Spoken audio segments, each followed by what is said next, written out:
एक लड़का कक्षा 5 में पढ़ता है, 5th क्लास में, और वो रोजाना आता है, चुपचाप सीट पे आके बैठ जाता है। उसकी टीचर उससे बहुत सवाल पूछती है, वो किसी का सही ढंग से जवाब नहीं देता, चुपचाप बैठता है, तो टीचर उसकी बेइज्जती करनी शुरू कर देती है। और चुपचाप सहन करता रहता है, कुछ नहीं बोलता। धीरे धीरे सारी क्लास उसका मजाक उड़ाना शुरू कर देती है। एक दिन वो उसे अपने टीचर्स रूम में बुलाती है। तुम कुछ नहीं कर सकते, तुम पढ़ नहीं सकते, तुम पढ़ाई क्यों नहीं छोड़ देते? तो लड़का भी सोचता है, जब टीचर कह रही है तो पढ़ाई छोड़ने में फायदा है। इधर प्रिंसिपल टीचर्स रूम से बाहर से निकल रहा होता है तो वो सुन लेता है। वो टीचर्स को अपने रूम में बुलाता है, उसका कार्ड दिखाता है लड़के का, पहले साल का। लड़के ने क्लास में टॉप मारा होता है सब सेक्शनों में, क्लास के अलावा भी। बहुत समझदार, सबने उसकी तारीफ लिखी होती है टीचर्स ने। इतना प्यारा लड़का, इतना सुंदर लड़का, इतना समझदार बच्चा कोई नहीं हमारे कॉलेज में, कोई स्कूल में। टीचर्स हैरान नहीं आती। फिर 2nd क्लास का पढ़ती है, उसमें भी उसका रिकॉर्ड ऐसा होता है। 3rd में पढ़ती है, लड़के के बारे लड़के की तारीफ बहुत की जाती है। तो देखती है लड़के का 4th क्लास में आधे साल तक तो बहुत अच्छा गया हुआ होता है, और उसके बाद उस लड़के का रिकॉर्ड खराब है। तो प्रिंसिपल से कहती है ऐसा क्या बात हुई? प्रिंसिपल बताता है इसकी माँ की डेथ हो गई थी। तब से लड़का चुपचाप रहने लगा, कुछ नहीं सुनता, कुछ परेशानी में रहता है, कुछ कहता नहीं है, किसी से बोलता नहीं है, ना पढ़ाई पे ध्यान देता है। ऐसा लगता है स्कूल तो आता है, इसका दिमाग कहीं और है, इसका शरीर यहाँ है, आत्मा कहीं और है। टीचर्स कहती है ये बात तो है, यही मैंने नोटिस किया, लेकिन आप इसकी फिर भी बेइज्जती कर रही है। प्रिंसिपल कहता है, कहती है बहुत बड़ा दुख होता है उसे।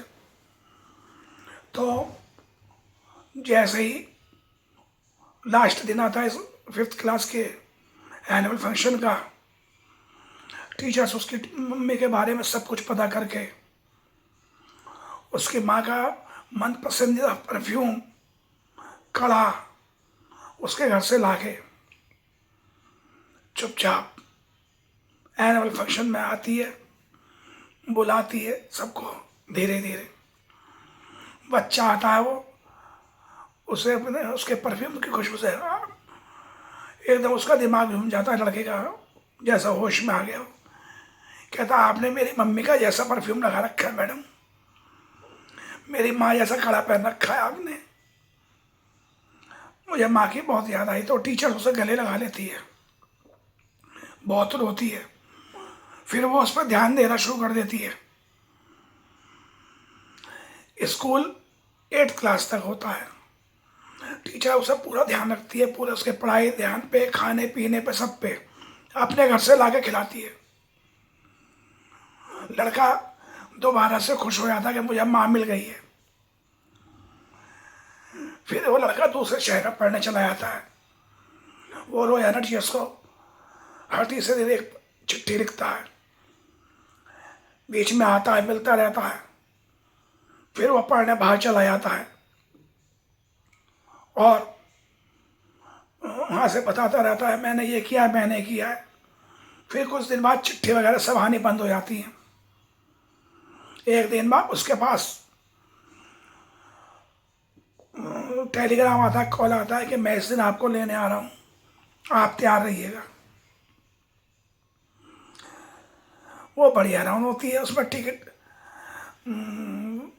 होती है उसके नाम की भी, क्या अगर आप आना चाहे तो पहले आ जाएं, नहीं तो मैं आऊँगा ही आऊँगा।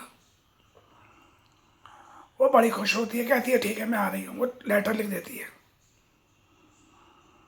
वो उस जगह पहुँचती है और क्या देखती है, वो फंक्शन है शादी का। वहाँ लड़के वाले जो उसके यार दोस्त सब खड़े हैं, सब उससे कह रहे हैं भाई कौन आ रहा है, शादी करोगे या नहीं करोगे। लड़की भी कह रही होती है क्या बात हो गई है। कहता है जो आ रही हैं उनके बगैर ये शादी नहीं होगी, मैंने आपसे पहले भी कहा था, अगर नहीं आई तो नहीं होगी, बात ना होगी, लेकिन शादी उनके आने पे ही होगी। अब सब हैरान होते हैं। वो टीचर उतरती है गाड़ी से, गाड़ी लेकर आती है उसे रेलवे स्टेशन से। टीचर आती है तो उतरती है, देखती है, वो अंदर से भागा हुआ आता है, मेरी माँ आ गई, मेरी माँ आ गई। अब सारे हैरान होकर देखने लगते हैं क्या इसने आज तक अपनी माँ के बारे में किसी को नहीं बताया हुआ होता। तब अपने दोस्तों से, उनसे रिश्तेदारों से सबसे कहता है मैंने आपको बताया था मेरी माँ है, समय आने तो मैं उसे बुला के लाऊंगा। तो उनके टीचर्स के कहता माँ आप आ गई, उनके पैर में पड़ जाता है। सबकी आंखों में आंसू होते हैं। सबसे कहता है मैं इतने दिनों बाद अपनी माँ से मिल रहा हूँ। कहता है माँ आप अगर आज नहीं आती तो आज ये शादी नहीं होती। वो टीचर जो होती है वो रोने लगती है, क्योंकि उसका कोई औलाद तो होती नहीं है। वो उसका गले लगा देती है, उसका माथा चूमती है। शादी होती है तो जिस लड़की से शादी होती कहती है माँ अब आप कहीं नहीं जाएंगे, हमारे साथ रहेंगी, हम आपकी सेवा करेंगे। टीचर्स जो होती है उसे इतना बड़ा दर्जा मिला होता है, वो भी शादी से चोट खाई हुई होती है, अकेली रहती है, वो मना नहीं करती और वो उन बच्चों के साथ रहने लगती है। वो उसे पूरी तरह माँ का सम्मान देता है, बहुत प्यार करता है, उसकी हर इच्छा पूरी करता है कि मेरी माँ आ गई। तो जिन बच्चों की माँ नहीं होती उनसे पूछिए माँ की कमी क्या होती है। हो जो जीते जी अपनी माँ का ध्यान नहीं रखते, अपना माँ का ख्याल नहीं रखते, उन्हें माँ मिल गई है ना नसीब से, और जो चीज़ आराम से मिल जाती है लोग उसकी कदर नहीं करते। तो मैं ये संदेश देना चाहता हूँ, माँ की आह आदमी को विनाश भी कर देती है, माँ का आशीर्वाद आदमी को जमीन से आसमान पर पहुंचा देता है, ऊंचाइयों पे, बुलंदियों पे।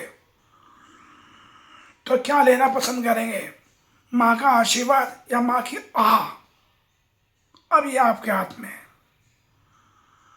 जय माता की।